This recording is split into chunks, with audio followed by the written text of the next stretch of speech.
JD Vance, thanks so much for joining Fox and Friends this morning. Good morning. Great to be with you. So the last time we had a one-on-one was in your house. You weren't vice president. Yeah, right. you were auditioning. You were the only candidate that said if you didn't get selected, you would be disappointed. Well, you got accepted.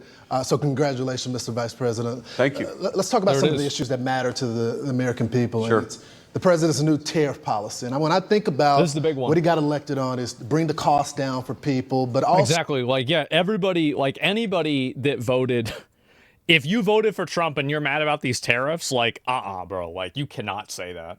So bring manufacturing back to the country. That's right. These are gonna kind of hit each other, right? Explain to us how you get manufacturing here, but also get the cost down for the American people. Well, if you go back a little bit, Lawrence, remember during the first Trump administration, everybody said that Trump's tariffs were going to be inflationary back then. What actually happened? We had 1.5% inflation. We had the fastest growing economy in a generation, and we had the beginning of a manufacturing renaissance in the United States of America. Then, of course, we had 4 terrible years of the Biden administration. But I think it's useful for all of us to step back and ask ourselves, what has the globalist economy gotten the United States of America? And the answer is... This is exactly it. Is that you ask this question to an average person, go to Walmart or Target and ask this question, the answer is nothing. All of this perceived value is primarily consolidated around the ruling communication, media, and 1% class. Fundamentally, it's based on 2 principles: incurring a huge amount of debt to buy things that other countries make for us. And to make it a little bit more crystal clear, we borrow money from Chinese peasants to buy the things those Chinese peasants manufacture. That is not a recipe for economic prosperity. It's not a recipe for low prices, and it's not a recipe for... Exactly. Yeah, and it's not... it's not beneficial for an average person here in the U.S. if they can't get a job. And so, and you see it here, right? I mean, this is another example that you can take a look at, is that, so this is an example of kind of what I'm talking about, especially with stocks, is that from 2019, the year before COVID, to 2021, real average incomes per family have grown by 13%. This is a very large growth. This very large growth hides substantial inequality. And this is the problem that a lot of people that are in media don't understand, is that they don't understand why when you're showing a graph that says that the economy is getting better to an average person, they think the graph is bullshit. And the reason why is this very large growth hides the substantial inequality. The bottom 99% of real incomes grew by only 4.1% from 2019 to 2021. That's 2 years. I guess 3 in a way. But while the top 1% grew by 46%, the top 1% of families captured 75% of total real growth per family from 2019 to 2021. The top 1% income share reached an all-time high of 27%. I think that people don't understand what these numbers are. You want to talk about Chinese peasants? What about the American peasants? The rich got richer. They got richer in an astronomical level that is not even easy to comprehend. Let's see, Jeff Bezos' net worth over time. Do we have a graph here? Wow, look at that. Wow, look at these numbers. Those are really good numbers. So yeah, in just 2 years, exactly. And so this is the, now show the evolution of taxes for the extremely wealthy. Right, and so tax rates, I think I know this, but I can't fully say that I understand this. My understanding is that tax rates for very wealthy people, go back 70, 80, 100 years ago, were actually higher than they are now. But I'm not sure if I'm educated enough. I don't want to stand on that, but that's what I've heard. And so billionaires don't pay taxes. In a lot of cases, they don't. Just the 50s? Yeah, I think that's true. I think it's true, too. Can you show the productivity wage gap? Yes. This is the sick one. You guys ready? Disconnect between productivity and a typical worker's compensation.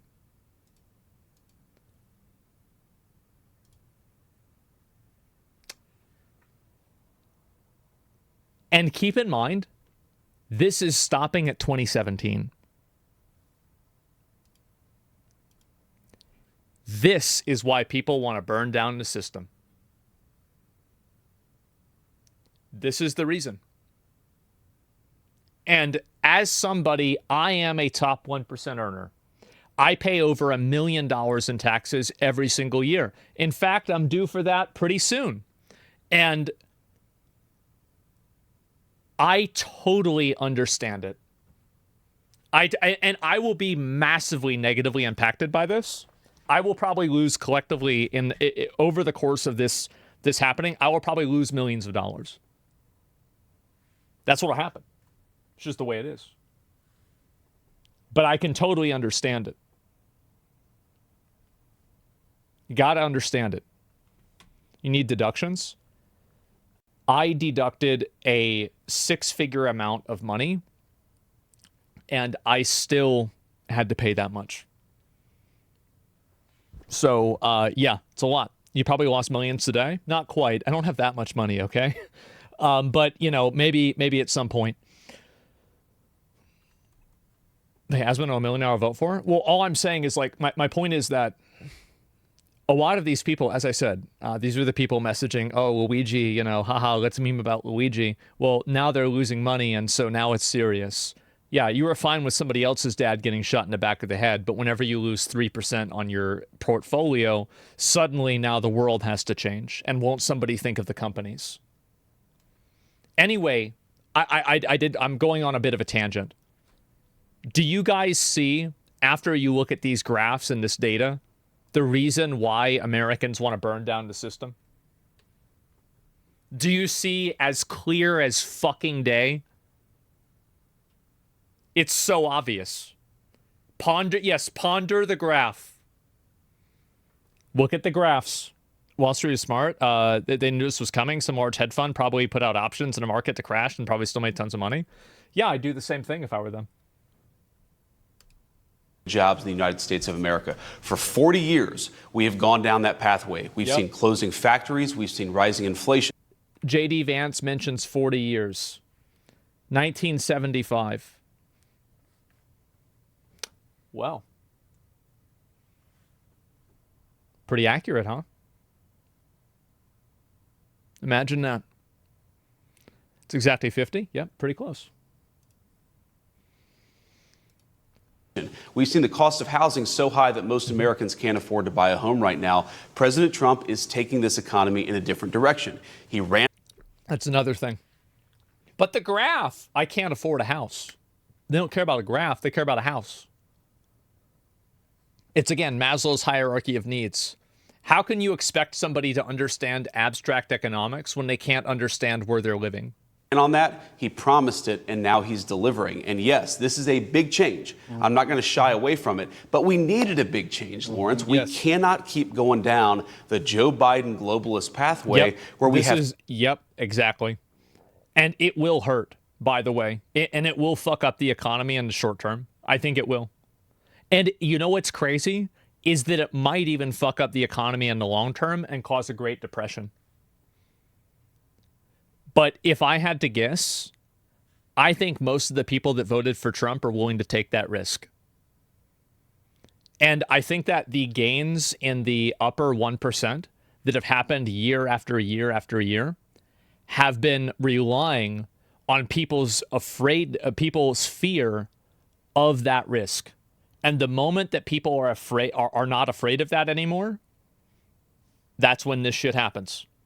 Not afraid anymore? Yeah, exactly. And why are people not afraid anymore? The reason why they're not afraid anymore is because society has taken away a person's right to dignity. A person no longer has the right to dignity. They can't afford a nice house. They can't afford a nice car. They can't take care of themselves. They can't afford to live in a way that they feel like is authentic to themselves. And that's it.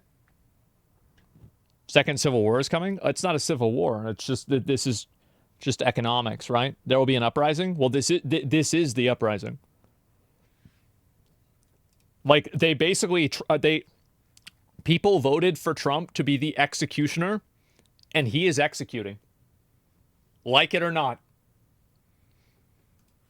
$2 trillion of peacetime debt and deficits. We have manufacturing disappearing. That is not working for Americans. We've got to take this country in a different direction. Mr. Vice President, there does seem to be a disconnect. You see Wall Street in the media and the markets, and they're freaking out right now. Yep. But then I look at those. They have a vested interest in it. That's the reason why. That's why they're freaking out. It's because they have a vested interest in it. They care about money. Of course, the people that are losing money are going to be upset. Duh. Workers that were in the Rose Garden yesterday, and they're celebrating. I think about all the diners that I've done across the country, and all these businesses saying we've lost manufacturing here, and they're celebrating the move. What is the disconnect between the market and the people, those workers that are cheering this on right now? Well, I think on one hand, frankly, a lot of people have gotten rich from American jobs moving overseas, but American workers. I'm going to be honest. If JD Vance runs in 2028, I'm going to vote for him. I am. I'm going to vote for him. I didn't vote for Trump. I'll vote for Vance. Mainly because he has a beard, and I feel like we really need to bring those back. But also, some of his policies I agree with, too. Have not gotten rich, and frankly, American companies have not gotten wealthy from the increasing growth of foreign competitors manufacturing overseas. They, as the president says, Lawrence, these foreign companies, they charge us ridiculous tariffs.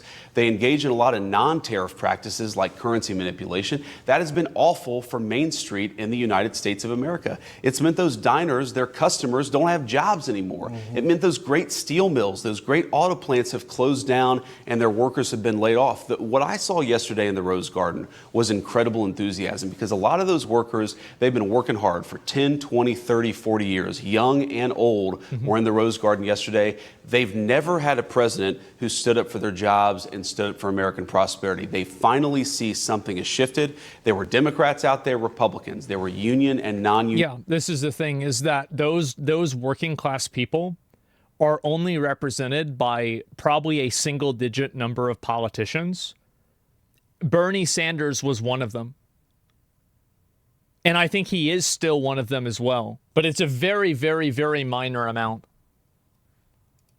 Union workers alike, they know this is a big change, but we need a big change in this country, because what we've done, what we did under the Biden administration, it just wasn't working. So, Mr. Vice President, I know a lot of MAGA folks, a lot of Americans that are cheering the president on, especially when he takes it to other countries. Sure. They feel like we've been screwed for a long time. Yep. But I also know people that come from our background. Yeah, because again, I mean, and you see, this is basically tax the rich too, because they have most of the money in the stock market. Like, rich people will be the most disproportionately negatively affected by this financially.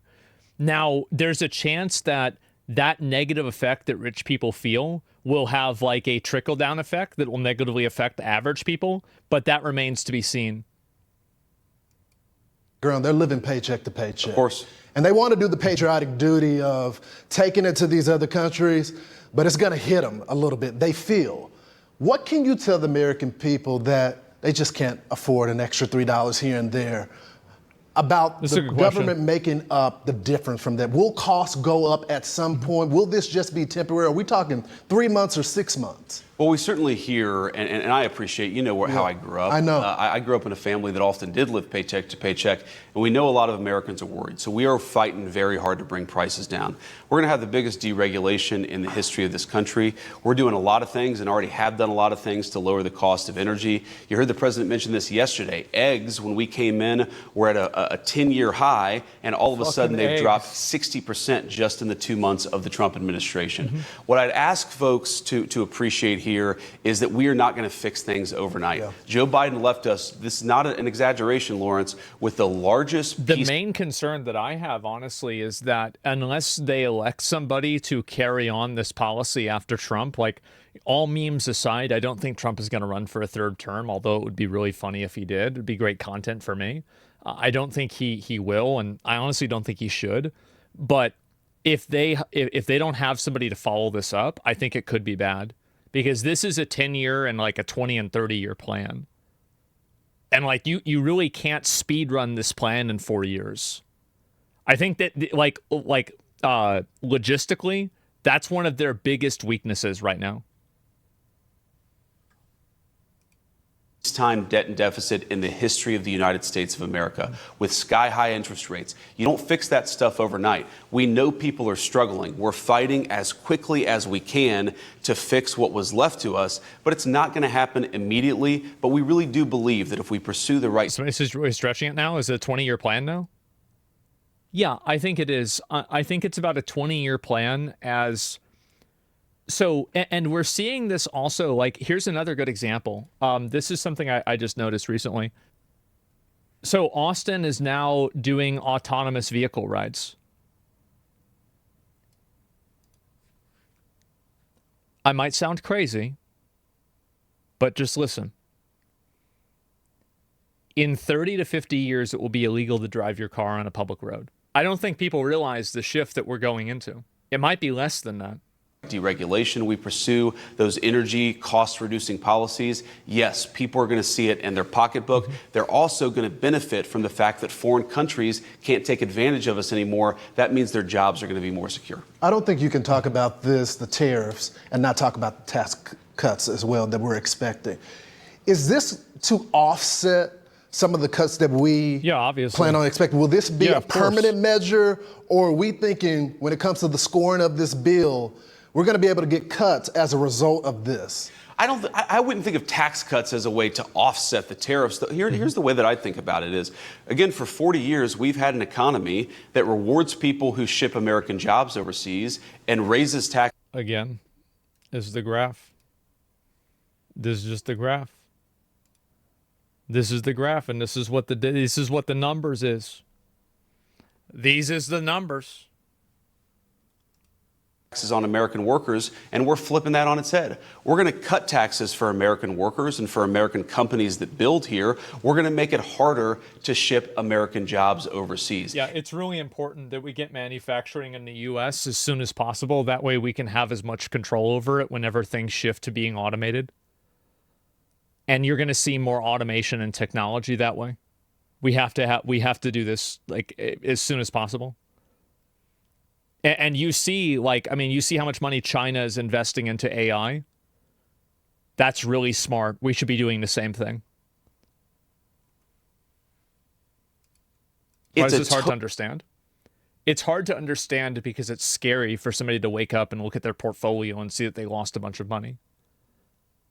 And there's a chance that all of these tariffs and everything about this can totally backfire, and we could go into a Great Depression and things could totally fucking be awful.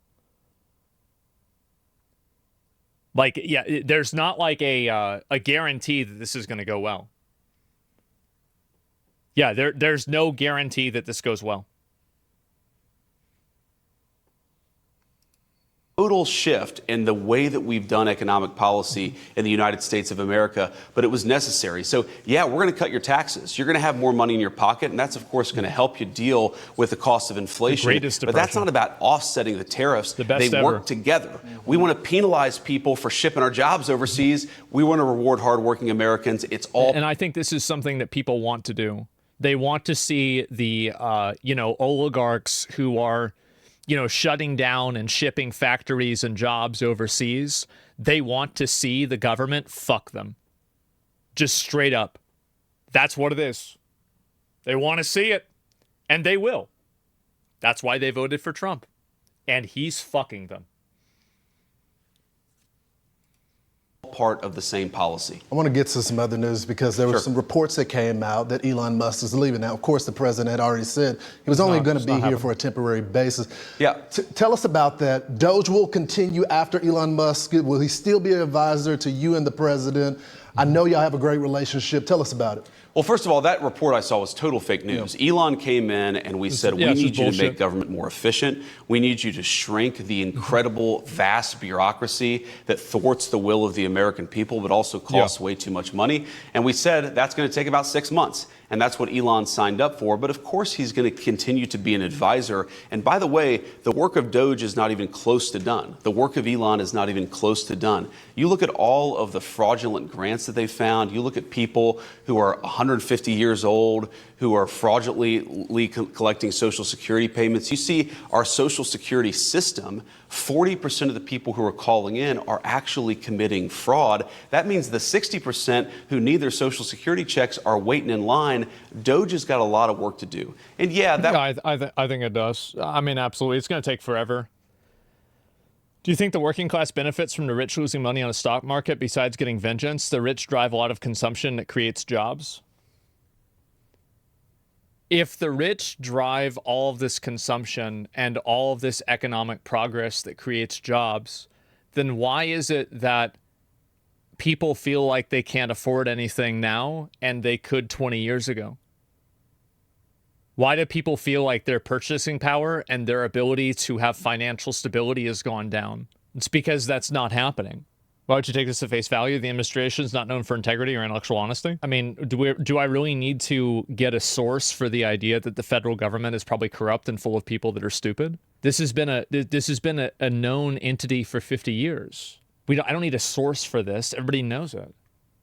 It's obvious. I worked at the federal government. I saw it myself. That work's going to continue after Elon leaves, but fundamentally, Elon is going to remain a friend and an advisor of both me and the president, and he's done a lot of good things. People don't realize how vast and uncontrolled the bureaucracy was. We've started to chip away at it, but there's a lot of work to do. It's not going to happen all in 6 months. It's going to take a long and committed effort. Tell us about the news when it comes to TikTok. It looks like the president is going to announce maybe today some proposal. Maybe America owns 50% of TikTok. A private investor will own the other part. Is that going to happen today? So I don't want to get ahead of any presidential announcements here, but what I've said is we've been working very hard, me and the president, the entire team, to really accomplish two things. First of all, you want to make sure that the TikTok app in the United States is not spying on people. Right. That's good for national security. You also want to give people access to this incredible platform, which, as we know, that's where a lot of young people get their news. That's where a lot of young people found out about the policies of the Trump administration. And we got to accomplish both of those things. I think that we're in a good place. We're going to keep on working at it, but I'll let the president make that announcement. If it doesn't come out before the deadline, because I know the president extended. It'll come out before the deadline. It will come out. We had a couple days to continue working on it to finalize it. Yeah. I mean, they'll probably come out. I mean, I don't think they're going to get rid of TikTok, right? Like, I mean, I really don't think so. Yeah, do you think Doge is firing only problematic, lazy people? They fired even Republicans, and yet Doge haven't had any real time to measure how useless they are? No, but if you're making the argument that there are chances where mistakes can happen, I think that you're right. Like, every single jail probably has people that are in that jail that shouldn't be in the jail. Like, you know, they got falsely imprisoned for one reason or another. But just because somebody is, just because there are bad outcomes doesn't mean you shouldn't do anything. Things. And of course, we're going to let the president announce whatever we ultimately decide. Let's talk about some of the lawfare in this country, because I think it's important. Of course. We're seeing judges block illegal immigrants that came into the country illegally. That was the first crime. And then the second crime, they victimized American citizens, murder, rapists, and all that. What's going to be done about this? We're seeing these one-off stories of, you know, this person was a great father, and then they're hanging around with MS-13. Yeah, so, well, this is the reason why you don't have. So the reason why the average population doesn't give a shit about, you know, illegal immigrants being deported is, and even if, like, you know, there are some people that are like negatively affected, or like, you know, some due process isn't really being used. This is the messaging that I think that they should use in order to explain it. Basically, the reason why they're taking an extreme stance is that the situation that was created by not, like, kind of securing the border and letting all of these people come in, this created a problem that they can't solve with due process, basically. And so they're not using it. That's what's going on. Is that basically the problem was created, and you can't uncreate this problem unless you do something that doesn't use due process. Problem by what metric? By the metric of having 10 to 20 million illegal immigrants. And that's the reason why the messaging for, but they're not listening to the judge. Well, if the rule of law is something that should be applied all the time, then why didn't they apply the rule of law when these people came in? Why are they even here in the first place? Well, you've created this situation that now it's so bad, you have them trying to do something different. And like they are probably breaking the rules and not following the judge's orders, etc. But the situation was created by breaking the rules and not following orders either. Things like sanctuary cities, for example. So that's the reason, yeah, they broke the law by letting these people in. Exactly. And that's why you have the majority of people that still support the deportations and mass deportations. That's the reason why. Two wrongs don't make a right. Yeah, they do. That's absolutely. They do in this case? Yep, in this case it does. And again, I don't necessarily think that this is the best way of doing it. But if you can't understand what I'm explaining, I don't know what to tell you. Allowing a wrong to continue is still wrong? Yeah. Well, that's a crazy take. Do you guys think that I'm right about my viewpoint on this? This is top level brain rot? No, it's not. Is that you have ignored the rules. You have stopped listening to what the border and immigration policy is.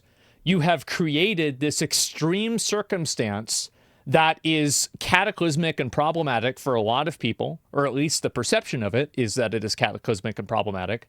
And now, in order to solve the problem, you expect people to follow every single rule that you conveniently ignored in order to create the problem. And you're confused why people don't want to hold them to that standard. Well, it's because you didn't hold yourself to that standard. It's the same reason why nobody cares about Trump being a convicted felon. Trump's a 34x convicted felon. How many? That's insane, right? How do you do it? And I bet a few of them are probably legit. I think he probably did. I think he probably fucked over tons of people. Absolutely. Probably a piece of shit. But the thing is that when Hunter Biden isn't in jail, the average person is not going to give a fuck about what Trump did. You can't watch Hunter Biden playing Grand Theft Auto in real life, smoking crack, driving 150 miles an hour, and see this guy isn't in jail, and then expect people to care about like some white collar bullshit with Donald Trump. Which one's worse, smoking crack and driving under the influence of crack, or some weird like tax reporting? Which one do you think average people care about more? He left us, yeah, the laptop. Yeah, well, I'm just saying, like, that's it. And why Hunter isn't president? Yeah, but the person who is the reason why he's not in jail. So it's the same thing. If Hunter Biden was a non-white person that came from a working class background, where would Hunter Biden be? Everybody knows the answer to this. He'd be in jail. Everybody knows it. It's going to be done. The courts are blocking this right now. So this, again, my point is that this is the reason why a lot of people don't give a shit about, like, Donald Trump ignoring these judges. Is because the problem was created by ignoring the law. And so solving the problem by ignoring the law is viewed as equivalent exchange. That's the reason why. Now, the executive branch, what are you guys going to do about it? Well, look, we're going to keep on appealing, and we're going to keep on fighting back here. First of all, we have to remember the most important thing is to stop the bleeding, to stop the... Somebody says it's not right to do that. It wasn't right to let them all in either. And so when people said it's not right to let these people in, and then you said, too bad, but now you say it's not right to get these people out, and then somebody else says too bad, oh, that's it. You're very close-minded. Your take only matters. Do you want to know the truth? I don't blame any of the illegal immigrants. Do you know who I really want to send to El Salvador? The people who run the companies who employed them knowingly. And if it was up to me, that's what would happen. That's what I think. If you want to talk about fair, that's what I would do. So I'm explaining the way that people look at this. I don't necessarily agree with it in all circumstances. influx of massive illegal immigration into the country. And in 2 months, the president has already done that. You have illegal border crossings down over 95% in pretty much every part of the American southern border. Then, yeah, we got to get the violent criminals out of here, and we've got to get illegal immigrants who came in during the Biden administration out of our country. That's what we're working on now. You're right. The courts, some radical left judges have stepped in and said you're not allowed to deport MS-13 gang members. That's crazy. We think the Supreme Court's going to overrule it, and we're going to keep on fighting for the president's prerogative. Well, they're going to do it even if the Supreme Court says that they can't do it. Like, I'm just going to tell you right now, Trump doesn't give a fuck. He doesn't give a fuck. He's going to do it anyway. So, like, that's it.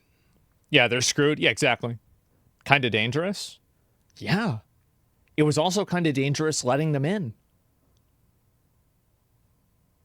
Exactly. See, now you're starting to get it. It's a dictator time. I'm telling you, this is what's going to happen. And people will not care. To enforce the law. Lord, you remember the number of people who came in here, the innocent American, girls like Jocelyn Nungray who lost their lives. Democrats never wept for them. Democrats never issued a congressional resolution of condemnation for their murder. Democrats didn't do anything to make it harder for violent thugs to come into our country and prey on innocent young women. What they're getting fired up about, what they're most angry about, is not that Jocelyn Nungray was murdered, but that the person who murdered her is getting shipped back home where they belong, not in the United States of America. And I think this is the correct emotional framing of this problem. And I think that this is the winning framing. Is that why are you focusing on an illegal gang member being deported and not the person who is the victim of this crime? And this is the big thing that I think liberals have really kind of like lost the message war with. Is that I think that liberals for a very long time, what their strongest and like biggest tool is emotional manipulation and emotional blackmail. Won't somebody think about these poor kids or think about this, like preying on people's emotions one way or another. If you can subvert that and then shift it around to them, it breaks down their entire argumentation. The truth, you mean? Well, it depends on the perspective, right? It does. It depends on the perspective. But what I'm saying is that they're basically like Republicans in a lot of cases have not been playing these emotional like identity politics rhetoric games. And now that they are, because like honestly, Trump is an extremely good communicator, and he's been in entertainment for a very long time. And so he knows how to manipulate and communicate with people better than almost anybody else does. And I think JD Vance does too. And so Orange Man Bat, no, he does. Like, whether you think that, like, that's why he has these rallies and everybody loves him, people are wearing his hat all the time. Like, and is it really, like, even if you think Trump is a dictator, yeah, well, people loved Stalin and they liked Lenin and they liked Saddam Hussein even. Like, a lot of people did. They liked Hitler. I mean, the whole idea is like, if you are one of these like dictators and really powerful people, almost every single one of them is extremely charismatic and extremely easy to follow, right? Even like the guys from like the terrorist organizations, like that Nasrallah, Hassan Nasrallah, he's very well spoken. He's very well spoken. He's a great communicator. And if you can't acknowledge that, you're denying reality. And that's, yeah, people are stupid. Yeah, they are. And so that's, I think, what's going on. Trump exposed the widespread corruption with Doge and ICE, yet no government official has been held accountable. I agree with you. I think it's a huge problem. But my point is that they've lost this emotional messaging war because of this shift of communications. I think it shows a disgraceful set of priorities from congressional Democrats. We're not going to let that stand in our way. We're going to keep on doing the American people's work. Mr. Vice President, can I get you to put your lawyer hat on for a second? Because they're pointing to one of these cases of a gentleman that they said should not have been deported from El Salvador. They said he was not connected to MS-13. What would you tell them about that case? Because they're saying that this is a great opportunity because a lot of people have been saying this.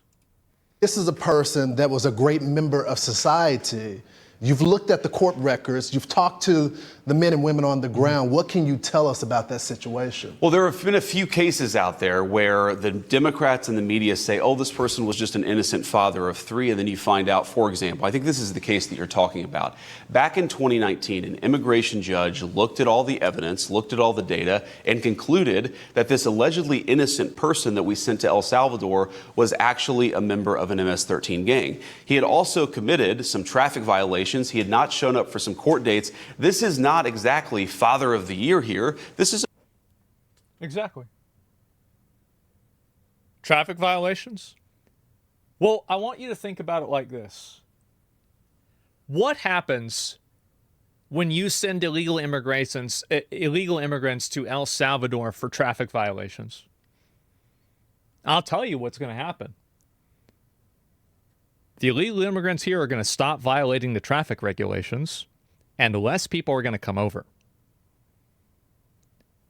You go to Singapore, you don't see a lot of people littering, do you? Yeah, send a message? Yeah, it sends a message, and it's brutal. It's brutal, and you could say that it's morally wrong even. But it works. a person that we don't think should be in our country.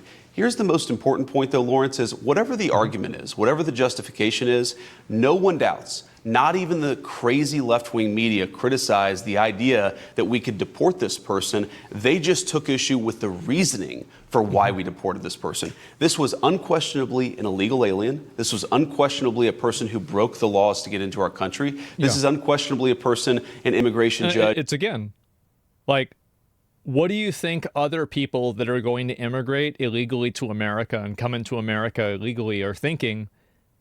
Do you think that the risk of being sent to CCOT in El Salvador is going to decrease the amount of people coming over? Because I think it absolutely will. It 100% will. Yeah, it sets an example, of course. Had found had zero right to be in the United States of America. We do not ask permission. Absolutely, it's horrifying. It is. And I think that people don't understand this about, this is one thing about Trump, is that this might sound crazy. I think Trump is a genuine fucking psychopath. I do. I think he is a 100% psychopath, and he would do this stuff without a second of hesitation. Mafia tactics? Yes. It's scary. Yes, exactly. And yeah, agreed. Exactly. It's unpredictable. Bessom? Yes, he's very, very, very good at doing this. And so to think that like they are going to put like, oh, they're going to put that past him, he absolutely would do it. From far left Democrats, before we deport illegal immigrants, we do the American people's business. And again, for the American people who are watching, this is such a weird, mistaken placement of priorities. We need to make our country. I agree with him, by the way. I think it's very annoying to me that when a person who's like a known supporter of a terrorist organization is getting deported, you're having protests for them trying. It's like basically it's a race to the bottom to find the most morally reprehensible person and then defend them as hard as you can. Stronger. We need to create jobs. We need to make our streets safer. What is it about congressional Democrats that get more angry at deporting violent gang members than they do at the victims of those violent gang members? I don't even understand where they're coming from. They've gone off the deep end and they got to come back to reality. I think it goes to the larger point, though, about the lawfare happening right now. It's not just the immigration cases, but pretty much everything that the executive is doing right now has been challenged in these lower courts. Sure. Is there a way to expedite this straight to the Supreme Court? Or do we legally have to let lower courts, make these decisions? It goes to the appeal courts and finally it goes to the Supreme Court. People are saying the 4 years. That doesn't have to go to a court at all. I mean, what happens if Trump just does it anyway? Because that's what he's going to do. Even if the courts say he's not going to do it, he's going to do it anyway. And he has been. Like, am I crazy for thinking that the entire logic of the plane was outside of U.S. jurisdiction or outside of the United States like boundary, which means that they couldn't turn the plane around? That's total bullshit. That's total bullshit. Like, what rule? How does any rule work like that? But he just did it anyway. It didn't matter. Yeah, it didn't fucking matter. It was an obvious setup. Yeah. Guys, these deportations are a big show. Totally crap. I think that the show of the deportations is good for sending a message for people that would potentially come over, because if they see that a bunch of people are getting deported and sent to these like super jails, they would probably be less likely to come over. To be up by then. Well, there are a lot of things that we can do, not just appeals. We can limit the jurisdiction of certain courts. Even when certain courts make a ruling, say that you're not allowed to deport a person for a certain reason, we can still deport that person for another reason. So it's not like deportations have stopped. But yes, the radical courts are a problem. But our view here is we knew we were going to have this fight. We were prepared for it. We're going to litigate it all the way to the Supreme Court. We think that we're going to win. And when we do win, that will end this question permanently. Think about this. The Democrats, they're spending so many resources fighting the deportation of gang members. You have to ask, where are their priorities? But I think this is absolutely true. Like, they've totally lost the messaging with this, where the focus is always around, defending, illegal, like, gang member migrants. Like, like, if you're finding yourself on their side, you're making a mistake. Knew they were going to do this. We're prepared for it, Lawrence, and we're going to fight all the way to the top of the courts. Mr. Vice President, I think about your life story. Very similar to mine as well, growing up with nothing, and now you're the Vice President of the United States. Yeah, it's a great country, man. It is a great country. We're almost to the 100-day mark. Yep. We know the president has been strong on the border. We've seen almost operational control of the border at this point. We've seen the waste, fraud, and abuse being brought to light. How do you think, how would you rate this first 100 days? Man, I think the president has done more in 100 days than almost any administration has done in 8 years. And I really think that when you consider the southern border, which was the biggest crisis that we got elected to solve, 2 months in, border crossings are almost at zero when it comes to illegal border crossings. When I think just about where I grew up, the factory closures, the fact that, friends of mine were getting their parents laid off. I talked to a lot of people who couldn't afford a home on the campaign trail. I talked to women who were worried about... These are all the people that don't give a shit about the stock market, by the way.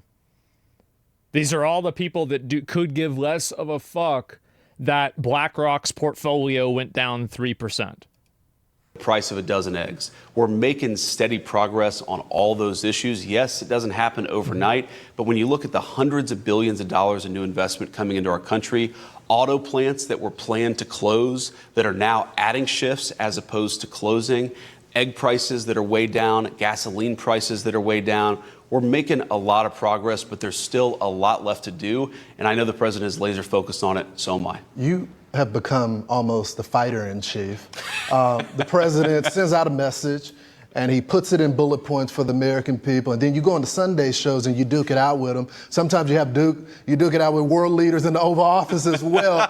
And there's a lot of people saying about the mantle of MAGA, what happens after these 4 years. I guess this is my final question to you. Do you run for president after this? Oh. Do you? I know He's not going to give an answer. You're going to tell me you're going to focus on being vice president right now. But exactly people are wondering if we can accomplish all of this in 4 years, and they want some security in that. Is JD the man to continue the MAGA agenda? Well, look, man, I really am just not focused on politics. I'm not focused on the midterm elections in 2026, much less the presidential election in 2028. When we get to that point, I'll talk to the president. We'll figure out what we want to do. But the way that I think about it is if we do a good job, the politics take care of themselves. I think that's true. Yeah, I think as long as people feel like they're in a better spot at the end of Trump's term, they'll vote for whoever is going to continue that. Like, deliver things and make it look good. That's the only thing that matters. Look at Wisconsin. They lost that Supreme Court thing, right? That's because abortion's a losing issue. That's the reason why. It's a 70-30 issue that conservatives are on the losing end of. Stop pushing it. That's it. Like, I'm sorry, this is just what the numbers are. You want to win? Take your own advice and stop taking 70-30, 80-20 issues. It was stupid. It was stupid to have gotten rid of Roe versus Wade. It was stupid to have not made it a federal law. And it massively set back Republicans in a tangible way, especially with women. It was a mistake. America to be wealthy again. I want our communities to be safe again.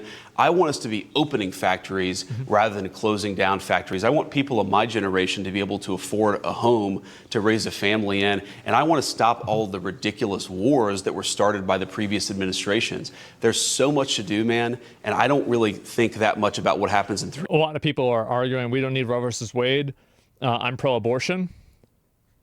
Even if you think abortion is medieval killing babies, the majority of the country doesn't. And if you fixate on that issue, you'll lose not only on that issue, but you'll lose in all of the other issues too. So is it worth it to you to grandstand about this issue at the expense of not only never getting what you want with this issue, but on top of that, sabotaging other issues at the same time? I am pragmatic. I think the answer to that is no. I think abortion is horrible. I think it's medieval. It's awful. But I think people should be able to do it. That's it. Regardless of popularity, it shouldn't be federal. I think it should be. I think abortion is a human rights issue, and human rights should be decided on a federal level and not a state level. That's my opinion. 3.5 years. If I do a good job, if the president does a good job for the American And by the way, keep telling me I'm wrong. That's fine. You'll keep losing. This is just an issue that most people don't fucking agree with. Sorry. Like, that's it. people, and I know that we will. The politics will take care of itself. Let's just do a good job. Well, when you do decide, you got to make me a promise. And it's going to be on Fox and Friends. It has to be. Mr. We'll Vice talk, man. President, Thank you. so much. We appreciate it. All right, family, just wrapped up with the Vice President of the United States, JD Vance. I'll send it to you guys. Good job, Lawrence. Great. Thank you. I'm Steve Doocy. I'm Brad. Very good interview. Yeah, I thought it was a good interview. I think he asked a lot of the questions that a lot of people had. I'll link you guys the video as well. And yeah, the baby killers. I know people really get. You can't say separation of church and state, then turn around and federally ban abortion because of Christian values. You look like a retard at that point. The people that are saying separation of church and state are not the ones that are saying to allow abortion or ban abortion. Sorry. So like. This is really what I think with that is that, again, I think that the sooner that conservatives and like the MAGA people and like the Trump like population, they need to move away from the abortion issue. They do. It is massively fucking polarizing. They're on the losing side of it. And at the end of the day, people are still going to get abortions. Like, it's like weed, right? I think weed is another great example. A lot of people didn't like smoking weed. They didn't like the fact that people are smoking weed. And they were very, like, okay, well, we're going to make a law against it. We're going to put you in jail for smoking weed or for whatever other reason. And you know what happened? It caused Republicans and conservatives to lose over and over and over until they acquiesced and they decided, you know what? Maybe weed isn't all so bad. That's it. And so again, like my perspective with basically everything is that Trump did not lose women voters on abortion. Trump did not lose women voters on abortion. Stop being a coward and start talking about some of the drawbacks, costs of these policies. Well, I can pull you up. What do you think a drawback is? What's your point? Yeah, what is the drawback that I'm not discussing? You can type it out. I'll continue this while he types it. Yeah, they're clearly not on the losing side, though, and MSM just inflates it like everything else. No, actually they are. Abortion, polling America. So this right here is the public opinion on abortion, right here. And you can see that it's 60% of people, 63% of people are pro-abortion and legal in most cases versus illegal in most cases. So you see, like, obviously, there are a lot of people who are religious, and this is like very much a religious perspective. But collectively, you can see women do, like, there are 33% of women that are against abortion. So it's not like this is a one-sided issue, but it is true that this is a massive issue for women. 63% is nothing? No, it's not. 63% is larger than the amount of people that want mass deportations. 63% is majority. 63%. Did Trump win by 63%? No, he won by a fraction of that. So do you think McDonald's will keep their prices the same? No, inflation is going to cause all prices to go up. If they hire American workers, so we're going to have higher prices for more expensive labor. No, I don't think they're going to hire American workers either. I think that it's better for them to deport all of the illegals because they're not going to have any jobs because everything's going to be automated, including McDonald's. So when McDonald's is fully automated and you have 2 employees that do the work of 10, where the fuck are all these illegal immigrants going to go? Well, they're not going to go anywhere. I think they should go back to where they came from. How about that? So like this is a false dichotomy. Like I don't even think about it like that. It's not about like what's best for American workers. It's about why are these people here in the first place when their jobs are just going to get replaced anyway. Really, and that's raises also what. Do you see what I'm saying here? Trump is powerful, but he can't prevent McDonald's from raising the cost of your cheeseburgers. Well, it doesn't matter because I get my cheeseburgers from a better place than McDonald's. Number one, and number two. He also can't prevent the ongoing automation, and it's the automation that's really going to be a lot bigger than anything else. That's really where it's going to go come from. Do we import beef? I don't know. I don't know about every import of everything. Who produces the automated devices? There's a bit of delay. Who produces the automated devices? It depends, right? And that's why it's important to make manufacturing here in the US. And that's why you set the foundation for that now, because in 20 years, you're going to have fully autonomous places. And you already have a few of them already.